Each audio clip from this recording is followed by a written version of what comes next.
जो बहनें बेटों के लिए रो रही हैं वो जरा इन माओं को देख लो। आप कहती हो कि बेटे हो जाएंगे तो सुख होगा। ये मैया के 2 बेटे हैं जो आपके सामने बैठी, लेकिन बेटों के होने पर भी क्या मिला?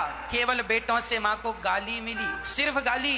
इसलिए माँ को यहाँ आना पड़ा। मैया जी कहाँ से आई हैं आप? दिल्ली से। तो दिल्ली में कहाँ रहती हैं मैया जी आप? जगीर नगर उस्मानपुर। तो मैया जी 2 बेटों के होने पर भी आपको यहाँ क्यों आना पड़ा? मेरी कदर नहीं करते, मुझे रखते नहीं है। मेरे सामने बैठ के खाते रहते हैं, मैं पागल की तरह बैठी रहती हूँ। माँ के सामने बैठ के बच्चे खाते हैं और भोजन को भी नहीं पूछते, जबकि माँ का शरीर इतना बूढ़ा हो चुका है। तो आपके 2 बेटे हैं, तो कोई एक बेटा तो ये एक भी इस बेटे ने ये नहीं कहा कि माँ हमारे पास आओ, हम सेवा करेंगे? छोटा बेटा कहता है, लेकिन उसकी बहू बहुत खराब है। वो कहती है मेरे पास मत आना, नाले में डूब के मर जाना, जमुना में डूब के मर जाना। छोटे बेटे की बहू कहती है नाले में डूब के मर जाओ, और बड़े बेटे ने नहीं कहा कि आप यहाँ रहो हमारे पास? बड़ा बेटा कहता है निकल जाओ मेरे घर से, मेरे कपड़े फेंक दिए उसने उठा करके। बड़े बेटे ने माँ के कपड़े उठाकर बाहर फेंक दिए, कहा निकल जाओ। बड़े बेटे ने भी कह दिया घर से निकल जाओ।